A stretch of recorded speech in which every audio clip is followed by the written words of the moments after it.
Cell Health, reboot your body, omega-3 oil extracted from algae, strong heart, sharp mind, healthier you.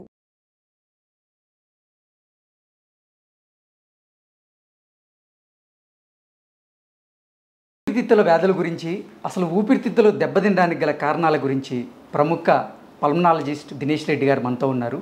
Dinesh Reddy గారితో మాట్లాడదాం. దినేష్ రెడ్డి గారు నమస్తే sir. Afternoon నమస్తే sir. ఎంతోమంది ఊపిరితిత్తుల సమస్యలతో బాధపడుతూ ఉంటారు. అసలు ఊపిరితిత్తుల వ్యాధులు రావడానికి గల కారణం ఏంటి? ఒకవేళ ఊపిరితిత్తుల వ్యాధులు కనుక ఉంటే ఆ లక్షణాలు వాటిని మనం ఎలా కనుక్కుంటాం? ఊపిరితిత్తుల వ్యాధులు అంటే ఇట్స్ ఎ బ్రాడ్ టర్మ్. చాలా రకాల జబ్బులు ఉండొచ్చు. It might be asthma, it might be COPD, స్మోకర్స్లో వచ్చేది, pneumonia, it's a type of lung infection, tuberculosis pneumonia, viral pneumonia, covid pneumonia, swine flu pneumonia. It's a lot of condition, lot of diseases will be there. Basically నిమోనియాస్లో ఎలా present అవుతారంటే fever రావడము, దగ్గు, cough, ఆయాసపడము, these all are early symptoms. So ఇవన్నీ తొందరగా మనం గ్రహించి ఎర్లీగా డయాగ్నోస్ చేసుకొని డాక్టర్ని కన్సల్ట్ చేసి ఎక్స్రే కానీ whatever test doctor advises చేసి మనం ఎర్లీగా ఫైండ్ అవుట్ చేస్తే pneumonia what type of pneumonia అనే దాన్ని బట్టి మనం ట్రీట్మెంట్ చేసుకుంటే త్వరగా ఇంప్రూవ్మెంట్ అనేది ఉంటుంది. ఓకే దినేష్ రెడ్డి గారు, అసలు ఊపిరితిత్తులు దెబ్బతినే ముందు కొన్ని సంకేతాలు ఉంటాయి కదా, ఏ సంకేతాలను ఇస్తుంది?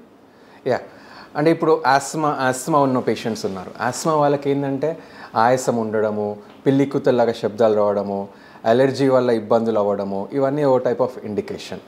ఇన్ఫెక్షన్ నిమోనియాస్లో ఫీవర్, దగ్గు, టీబీలో దగ్గుతే రక్తం పడడము, బాగా బరువు తగ్గిపోవడము, ఫీవర్ కంటిన్యూస్గా ఫీవర్ ఉండడము, ఒక టైప్ లింఫ్ నోడ్ ట్యూబర్క్లోసిస్ అంటారు. ఎక్కడైతే మనం చిన్న చిన్న గడ్డల్లాగా సర్వైకల్ లింఫోడెనోపతి అలా గడ్డల్లాగా వస్తూ ఉంటాయి. ఫీవర్, వెయిట్ లాస్ వీళ్ళలో కూడా ఉంటుంది. So these are the symptoms ఎక్కడ మనం ఎర్లీగా ఫైండ్ అవుట్ చేయడము. అండ్ స్మోకింగ్ చేసే వాళ్ళకి జనరలీ సిఓపిడి అనే ఒక జబ్బు వస్తుంది. అది ఆయాసపడటం, బాగా నడవలేకపోవడము, కొంచెం దూరం వెళ్ళినా ఆయాసపడము. దీస్ ఆల్ థింగ్స్ విచ్ ఎర్లీగా ఫైండ్ అవుట్ చేసుకొని ఎర్లీగా డాక్టర్ని కన్సల్ట్ చేస్తే ఏ స్టేజ్లో ఎలా ఉంది, దాన్ని ఎలా ట్రీట్ చేయాలనేది డెఫినెటివ్గా doctor will help out. Okay Dinesh Reddy గారు, టీబీ వ్యాధితో చాలామంది బాధపడుతూ ఉన్నారు, చాలా కష్టపడుతూ ఉన్నారు. అసలు టీబీ వ్యాధి ఎందుకు వస్తుంది, దాని లక్షణాలు ఎలా ఉంటాయి, దానికి ఏదైనా చికిత్స ఉంటే ఏ చికిత్స చేస్తే మంచిది? జనరలీ టీబీ అందరూ ఎక్స్పోజ్ అయిన కొద్ది జబ్బు డెవలప్ కాదు. ఎవరిలో అయితే ఇమ్యూనిటీ తక్కువ ఉంటుందో, రోగ నిరోధక శక్తి తక్కువ ఉంటుందో వాళ్ళు they are more prone to get tuberculosis. Immunity like proper dietary intake లేకపోవడము, low socio economic status people, వీళ్ళందరికీ ఎవరైతే ప్రోటీన్ కన్జంప్షన్ తక్కువ ఉంటుందో they are more prone to get infections. Basically tuberculosis దగ్గుతో కానీ జ్వరంతో కానీ మొదలవుతుంది. ఎర్లీగా దాన్ని ఫైండ్ అవుట్ చేసి ఎర్లీగా బాగా కాఫ్ ఉండి స్ఫూటం ఉంటే స్ఫూటం టెస్టింగ్తో ఇట్స్ సింపుల్ టెస్ట్, చాలా చిన్న పరీక్ష అది, దానిలో తెలిసిపోతుంది. ఎక్స్రేలో we can find out tuberculosis ఉందా లేదా. తెమ్మడ పరీక్షతో we can find out in early stage. ఎర్లీగా మనం డిటెక్ట్ చేసి if you can find it out 100% cure ఉంది దానికి. The treatment duration will be longer, around 6 to 7 months it will be there. అది మీకు కన్సర్న్డ్ పల్మనాలజిస్ట్ కానీ ఫిజిషియన్ కానీ they will guide you. And ప్రాపర్గా ట్రీట్మెంట్ వాడితే there is 100% cure for it. Okay TB వ్యాధితో చాలామంది బాధపడుతూ ఉంటారు, దగ్గుతూ ఉంటారు, ఇబ్బంది పడుతూ ఉంటారు. అసలు వాళ్ళకి ఎటువంటి మెడికేషన్ ఇస్తే మంచిది అంటారు? టీబీ ఇప్పుడు యాంటీ ట్యూబర్క్లోసిస్ ట్రీట్మెంట్ అని it's everywhere the only treatment for it. దాని ఫేజెస్ వైజ్ దాని ఫస్ట్ 2 months ఇంటెన్సివ్ ఫేజ్ అంటారు, next 4 months is a continuation phase. ఈ ఇంటెన్సివ్ ఫేజ్లో కొంచెం medication they will be different 4 medications will be there. అవన్నీ రెగ్యులర్గా వాళ్ళకు ఇచ్చి regularly liver test, these all test monitor చేసుకుంటూ 2 months, after 2 months the medication dose will be reduced. The continuation phase అంటారు. దానిలో కూడా రెగ్యులర్గా డాక్టర్ని విజిట్ చేసుకుంటూ కొన్ని బ్లడ్ టెస్ట్, లివర్ టెస్ట్ ఇవన్నీ చేసుకుంటూ మానిటర్ చేసుకుంటూ ఉంటే 6 monthsలో completely the treatment tuberculosis will be cured, complete treatment will be done. And tuberculosis ఒకటి ఏంటంటే లంగ్స్కి కాకుండా ఎక్స్ట్రా పల్మనరీ ట్యూబర్క్లోసిస్ అంటారు. ఎక్కడైనా కొన్నిసార్లు లంగ్స్లో నీరు జమ అవుతుంది. సో దాన్ని మనం ఎక్స్రే ద్వారా త్వరగా ఫైండ్ అవుట్ చేసి ఆ ప్లూరల్ ఎఫ్యూజన్ అంటారు దాన్ని, మనం ఆ ఫ్లూయిడ్ని ఆస్పిరేట్ చేసి టెస్టింగ్కి పంపించుకొని టీబీ వల్ల వచ్చింది అని దాన్ని నిర్ధారించుకొని దానికి కూడా the same treatment anti tuberculosis treatment will be for 6 months minimum and 100% will be cured. It's a type of ఇది ప్లూరల్ ఎఫ్యూజన్ అనేది ఒక type of extra pulmonary TB. The other is lymph node tuberculosis, ఎక్కడైతే cervical lymphadenopathy. ఇంకోటి abdominal tuberculosis, ఏంటంటే పొట్టలో lymph nodes form అవ్వడము, వాళ్ళకు abdominal pain కానీ మోషన్ టెండెన్సీస్ డిఫరెంట్గా ఉంటాయి, లాట్ ఆఫ్ డిఫరెంట్ సిమ్టమ్స్ ఉంటాయి. దాన్ని ఎర్లీగా మనం డిటెక్ట్ చేసుకొని యాజ్ ఎర్లీ యాజ్ పాసిబుల్ మనం యాంటీ ట్యూబర్క్యులోసిస్ థెరపీ ఇనిషియేట్ చేసుకుంటే 100% క్యూర్ అనేది మనకు టీబీకి ఇప్పుడు ఉంది. ఓకే, దినేష్ రెడ్డి గారు, ఈ రోజుల్లో చాలామంది ఆస్తమా వ్యాధితో బాధపడుతూ ఉన్నారు. అసలు ఆస్తమా వ్యాధి రావడానికి గల కారణం ఏంటి? ఆస్తమా బేసికలీ ఆస్తమా అదేంటంటే chronic inflammatory disorder of the Airways. Allergy వల్ల వస్తుంది. దాంతో ఏమవుతుందంటే మన ఎయిర్వేస్ ఏదో ఉన్నాయో చిన్నగా అయిపోయి నేరో అయిపోయి ఆయాసానికి ఇబ్బంది పడతారు. సో దాన్ని ఎర్లీగా మనం డిటెక్ట్ చేసి ఆ సిమ్టమ్స్ వీజింగ్, ఆయాసము, వీజింగ్, పిల్లి కూతల్లాగా శబ్దాలు రావడము, దీస్ ఆర్ కామన్ సిమ్టమ్స్. కొంతమందికి దగ్గు, చెస్ట్ హెవీనెస్, బాగా బరువెక్కినట్టు ఉండడం ఛాతీ, దానివల్ల కూడా ప్రజెంట్ అవుతారు. సో బేసికల్ పల్మనరీ ఫంక్షన్ టెస్ట్ అనే ఒక టెస్ట్ చేస్తే దాని సివియారిటీ ఏందో మనకు తెలుస్తుంది. దాని సివియారిటీ అకార్డింగ్ టు సివియారిటీ మన డోసేజ్ మెడికేషన్ ఉంటుంది. అది ఎన్ని డేస్ వాడాలా, డోసేజ్ ప్రాపర్లీ ఎలా తీసుకోవాలా, drug usage is also very very important. So ప్రాపర్గా యూజ్ చేసి ప్రాపర్ కాంప్లైంట్స్తో మనం మెడికేషన్ తీసుకుంటే asthma can be control 100%. Okay, అంటే ఒక్కసారి ఆస్తమా అటాక్ అయితే తిరిగి పోదేమో అని చాలామంది భయపడుతూ ఉంటారు, సందేహపడుతూ ఉంటారు. అసలు ఒక్కసారి ఆస్తమా అటాక్ అయితే వాళ్ళకి నయం చేయడానికి అవకాశం ఉందంటారు? ఆస్తమా అంటే we have to find out the reason what is triggering asthma. ఇప్పుడు అలర్జీ వల్ల ఉంది, కొంతమంది కొన్ని స్పెసిఫిక్ అలర్జీస్ ఉంటాయి, అవన్నీ అవాయిడ్ చేయాలా. అవాయిడ్ చేస్తే asthma can be completely control. It's not like మనం ఒకసారి సిమ్టమ్స్ రాగానే ఒక 1 week 10 days మెడికేషన్స్ వాడంగానే అయిపోతుందని కాదు. దాన్ని రెగ్యులర్గా పల్మనరీ ఫంక్షన్ టెస్ట్ చేస్తూ లంగ్ ఫంక్షన్ ఇంప్రూవ్మెంట్ ఎలా ఉందో దాన్ని బట్టి డ్రగ్ మెడికేషన్ డిక్రీజ్ చేసుకుంటూ doctor will take care of it. ఎప్పుడు మెడిసిన్స్ ఆపాలా, ఎప్పుడు ఏ టైంలో ఏ మెడిసిన్స్ యూజ్ చేయాలా అనేది everything doctor will tell. It can be completely control, but under doctor supervision ప్రాపర్గా ఇన్హేలర్ వాడడం అనేది very very very important. And inhaler A type of inhaler ఇవ్వాలా ఏదనేది everything pulmonary function test బట్టి the doctor will decide. And basically ఇంకా వీళ్ళు వింటర్స్లో, rainy సీజన్స్లో ఈ టైంలో కొంచెం కేర్ఫుల్గా ఉండాలి. ఆ టైంలో మైట్ బి కొంచెం ఇన్హేలర్స్ రెగ్యులర్గా వాడాల్సి వస్తుండొచ్చు. సో వింటర్స్ అండ్ రైనీ సీజన్లో కొంచెం కేర్ఫుల్గా ఉండి, వింటర్లోనే ఎక్కువగా వాళ్ళు ఊపిరి తీసుకోవడానికి చాలా ఇబ్బందులు పడుతూ ఉంటారు. అటువంటి వారికి ఆ సమయంలో ఎటువంటి మెడికేషన్ అవసరం అంటారు? బేసికలీ వింటర్స్లో ఎందుకంటే పాలెన్ కానీ ఈ చలి వల్ల కూడా ఎయిర్వేస్ బాగా ఇన్ఫ్లమేషన్ పెరిగి బ్రాంకో కన్స్ట్రిక్షన్ అంటారు దానితో ఆయాసం అనేది ఎక్కువగా వస్తుంది. Ideal treatment for it is inhalers ప్రాపర్గా వాడితే ఆ ఇన్ఫ్లమేషన్ తగ్గించవచ్చు, ఆ hyper responsiveness of the Airways తగ్గించవచ్చు, ఆ బ్రాంకో కన్స్ట్రిక్షన్ రిలీవ్ అవుతుంది, ఆయాసం అనే సిమ్టమ్స్ అవన్నీ ఇంప్రూవ్ అవుతాయి. అండ్ రెగ్యులర్గా ఇన్ అ ఫేజ్ మేనర్ ఆ డోస్ కూడా తగ్గించుకుంటూ ఉంటే it can be completely control. Okay, Dinesh Reddy గారు, ఈ రోజుల్లో చాలామంది నిమోనియా వ్యాధితో బాధపడుతూ ఉన్నారు. అసలు నిమోనియా లక్షణాలు ఏంటి?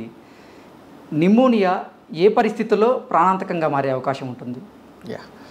Pneumonia it's also a broad term. నా ఆల్రెడీ ముందు మీకు చెప్పాను, నిమోనియా అంటే it might be bacterial pneumonia, it might be viral pneumonia. Just we have pass through covid is a type of viral pneumonia. And right now we are having a flu pattern మళ్ళీ, H3N2 flu. It's also a type of a viral pneumonia. Basically, pneumonia presentation depends on various presentations ఉంటాయి. Fever రావడము, cough, breathing difficulty, chest pain. These all are the symptoms which can be have in pneumonia. Pneumonia basic blood test, X-ray చేస్తే మనకు we will have a picture. A type of pneumonia, bacterial pneumonia presentation వేరేలాగా ఉంటుంది, viral pneumonia presentation వేరేలాగా ఉంటుంది, x ray కానీ CT scan కానీ ఆ patches variety వేరేలాగా ఉంటుంది. అలాగే మనం స్పూటమ్ టెస్టింగ్, వైరల్ నిమోనియాకి we have flu testing, covid testing, RTPCR and flu testing మీకు అందరికీ తెలిసిందే. So depending on the type of the pneumonia the treatment will be there. And definitely pneumonia ఎర్లీగా మనము దాన్ని నెగ్లెక్ట్ చేసి ఏదైతే ఇప్పుడు పెద్దవాళ్ళు, ఎల్డర్ పీపుల్ ఎవరికైతే బీపీ, షుగర్ ఇవన్నీ ఇబ్బందులు ఉంటాయో, కిడ్నీ ఇబ్బంది, ఉన్నవాళ్ళు వీళ్ళందరికీ నిమోనియా ఇన్ఫెక్షన్స్ వచ్చే ఛాన్సెస్ ఎక్కువగా ఉంటాయి, ఎదర్ బ్యాక్టీరియల్ కానీ వైరల్ కానీ.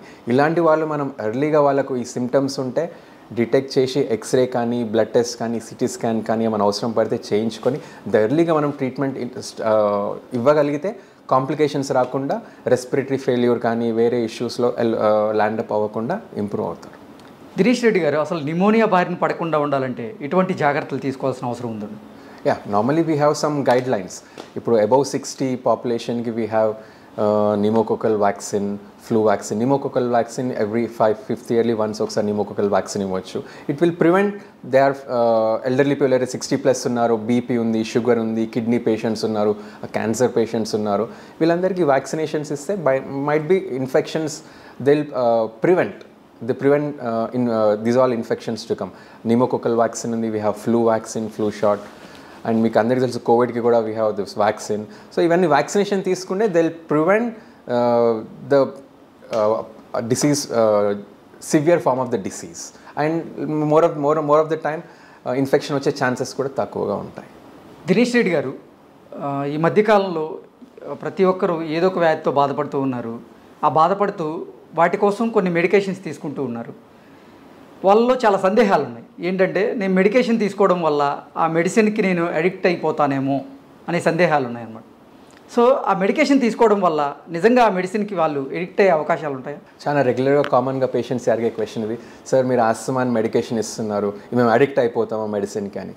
బేసికలీ ఇట్స్ నాట్, నేను ఒకటే చెప్తాను వాళ్ళకి, ఇట్స్ నాట్ అడిక్షన్, అది వాళ్ళకు నెసెసిటీ. ఆ టైంలో ఆ medicine is a necessity for them, and definitely ఆ medication they are not addictive. Okay, so ప్రాపర్గా మెడిసిన్స్ ఆర్ ఇన్హేలర్స్ ఏదైతే డాక్టర్ ఇస్తారో ఆస్మా పేషెంట్స్కి, అవి రెగ్యులర్గా వాళ్ళు యూజ్ చేసుకొని డాక్టర్ని కన్సల్ట్ చేస్తూ ఉంటే వాళ్ళు పిఎఫ్టీ కానీ ఏదైతే టెస్ట్ అవసరం పడుతుందో చేసి రెగ్యులర్గా డోస్ తగ్గించి వాళ్ళు దాని రిలీవర్ మెడికేషన్ లాగా ఎక్స్ప్లెయిన్ చేస్తారు. So slowly that the doctor will decide, but it's addiction అనేది it's wrong term, it's not addiction, but the inhalers which are given in asthma is a necessity for the patient. అది కరెక్ట్గా వాడితే వాళ్ళకు ఈ జబ్బు నుంచి త్వరగా నయమయ్యే స్కోప్ ఉంటుంది. ఓకే, దినేష్ రెడ్డి గారు, ఆస్తమా కానీ లేదంటే కొన్ని వ్యాధులతో బాధపడే వాళ్ళు కొన్ని మెడికేషన్స్ తీసుకుంటూ ఉంటారు. అటువంటి మెడికేషన్స్లో స్టెరాయిడ్స్ ఉంటాయి. ఆ స్టెరాయిడ్స్ వల్ల ఎటువంటి సైడ్ ఎఫెక్ట్స్ వచ్చే అవకాశాలు ఉన్నాయి? Inhalers definitely steroid containing inhalers ఉన్నాయి, స్టీరాయిడ్ స్పేరింగ్ ఇన్హేలర్స్ కూడా ఉన్నాయి. అదే నేను మీకు ఆల్రెడీ చెప్పాను, పల్మరీ ఫంక్షన్ టెస్ట్, ఒక ఆస్తమా పేషెంట్కి ఒక పల్మరీ ఫంక్షన్ టెస్ట్ చేస్తే తన లంగ్ ఫంక్షనింగ్ ఎలా ఉందో తెలుస్తుంది. దాన్ని బట్టి తను ఏ స్టేజ్ ఆఫ్ ఆస్తమాలో ఉన్నాడో, ఎటువంటి మెడికేషన్, స్టీరాయిడ్ ఉన్న మెడికేషన్ ఇవ్వాలా, స్టీరాయిడ్ లేని మెడికేషన్ ఇవ్వాలా అనేది డాక్టర్ డిసైడ్ చేస్తారు. అండ్ ఈ ఇన్హలేషనల్ స్టీరాయిడ్స్ అనేది అయితే ఇన్హేలర్స్లో ఉన్నాయో దాంతో ఎటువంటి సిస్టమిక్ సైడ్ ఎఫెక్ట్స్ ఉండవు. So that's a myth, steroids in inhalers are dangerous అని. It's not, there is no systemic side effects with this inhalational steroids. Okay, Dinesh Reddy గారు, పోస్ట్ కోవిడ్ ఈ బ్రీతింగ్ సంబంధించినటువంటి కాంప్లికేషన్స్ ఎక్కువైపోతున్నాయి. దానికి గల కారణం ఏంటి అసలు? Lot of reasons for it actually. Basically ఇప్పుడు కొంతమంది ఇప్పుడు కోవిడ్ ఇన్ఫెక్షన్, మైల్డ్ ఇన్ఫెక్షన్ వచ్చిన వాళ్ళు కూడా ఒక after 6-8 weeks they are coming with some complaints. Fatigue ఉండడము, స్ట్రెస్ ఉండడము, ఆయాసపడము, దిస్ ఆల్ థింగ్. ఎవరైతే సివియర్గా కోవిడ్ ఇన్ఫెక్షన్ వచ్చిన వాళ్ళు ఉన్నారో వాళ్ళకు లంగ్ స్కారింగ్, ఫైబ్రోసిస్ అనే స్టేజ్లో వాళ్ళు ఎండప్ సివియర్ ఇన్ఫెక్షన్ వచ్చిన వాళ్ళు ఈ స్కారింగ్ ఫైబ్రోసిస్ స్టేజ్లో ఉన్నారు. వాళ్ళు ఏంటంటే వాళ్ళు ఆయాసపడము, కొంచెం దూరం నడిచిన ఆయాసపడడం, ఇవన్నీ ఇష్యూస్ ఉంటాయి. సో వాళ్ళకు రెగ్యులర్గా చెకప్ చేయించుకొని రెగ్యులర్గా కొన్ని మెడికేషన్స్ డాక్టర్ ప్రిస్క్రైబ్ చేస్తారో వాడితే దాన్ని బట్టి కోవిడ్ వలన ఏదైతే డ్యామేజ్ అయిందో దానివల్ల సిమ్టమ్స్ నుంచి రికవర్ అవ్వడానికి ఛాన్సెస్ ఉంటాయి. ఓకే.